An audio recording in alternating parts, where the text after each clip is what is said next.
All right, so here I want to talk about some infections of the blood that are going to be transmitted by vectors that are important for humans. So the first I'm going to talk about is going to be Lyme disease. Lyme disease is going to be transmitted to humans from the bite of a tick. And this tick prefers deer, but humans can be an incidental host.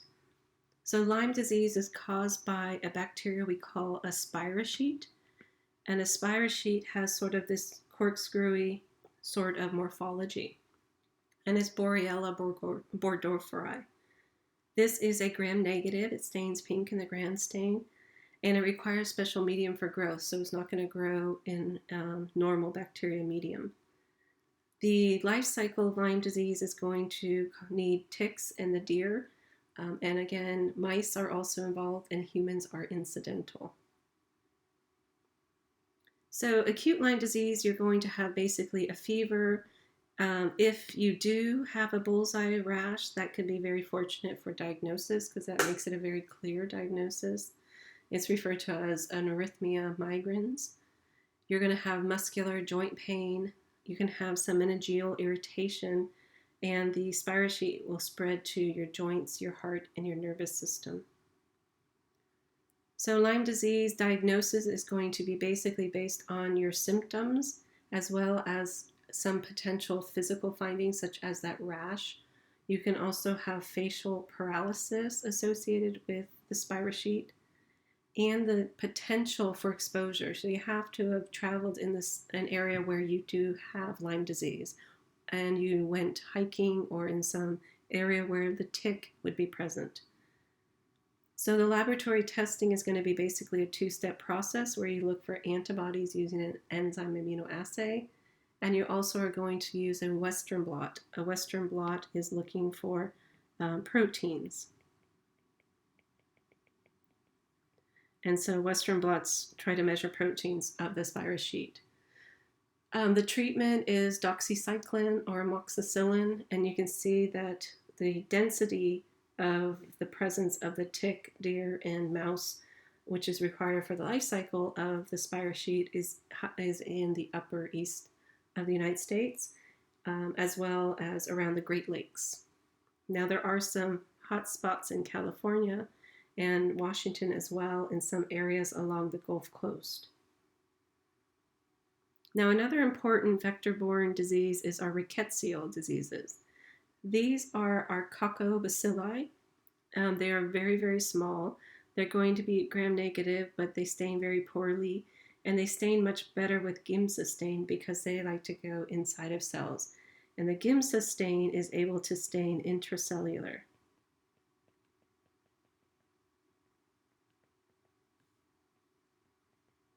Bacteria or pathogens. And they're going to have the peptidoglycan, and they're also going to have a gram-negative outer layer. They're all intracellular obligate parasites, so they are similar to viruses in that sense. Now, rickettsial infections, a classic is typhus, and typhus is a rickettsial infection that has a fever, a rash, muscle aches.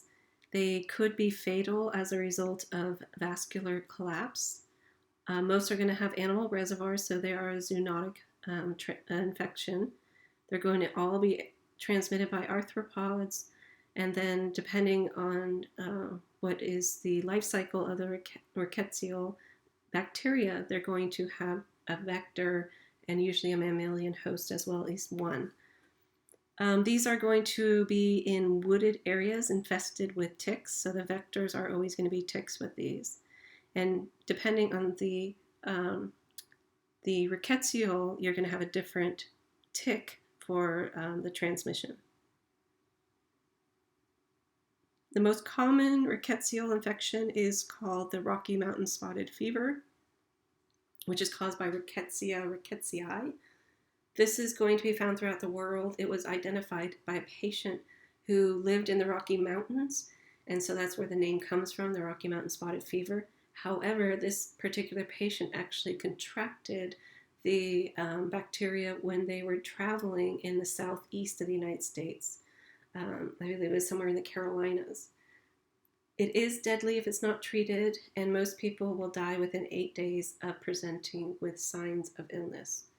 The symptoms are going to be fever, nausea with vomiting, headaches, muscle aches, abdominal pain, confused, and you're going to have a rash that starts flat on the skin and it does not itch.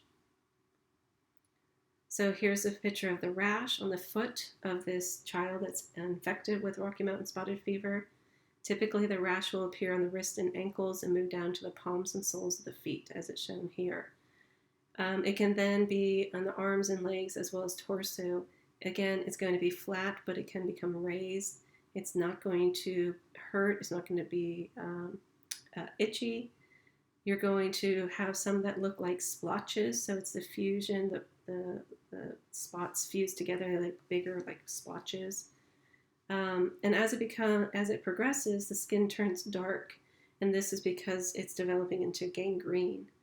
The late symptoms are going to be mental disability, nerve damage, and a hacking, dry cough.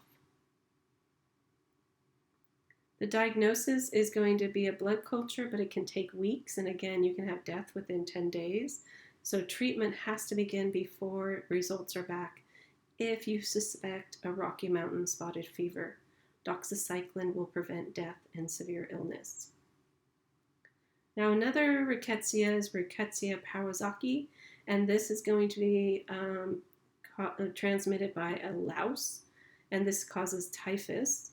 In the North America, for this louse, the mammal is a flying squirrel. Typically, typhus is seen with overcrowding, infrequent bathing. Historically, it's associated with wars or famines. Endemic typhus is going to be caused by Rickettsia typhi. This is going to be infection of rodents. And again, we are an incidental infection. It's going to be the rat flea, similar to like what was causing plague, is what's going to transmit that to humans. This is going to lead to a macropapular rash, similar to what we see with measles, headache, muscle aches, and fever. This is an example of typhus, a very flat rash. Symptoms are going to be about 1 to 2 weeks after you're exposed. Again, you have diarrhea, nausea, vomiting associated with this. It was similar with our other rickettsia. High fever, headache, malaise, and the rash is going to begin this time on the chest and abdomen. The epidemic symptoms are going to be very severe, so again, overcrowding type of thing, bleeding, delirium, hypotension, and death. Prevention is going to be hygiene. Again, overcrowding, poor sanitation is going to, this bacteria will thrive in. Diagnosis is going to be through history. Could you have been exposed to this particular bacteria? Histology, PCR, some might have to be done at the CDC labs because it's not very common. Treatments are going to be tetracyclines, doxycyclines, and chloramphenicol.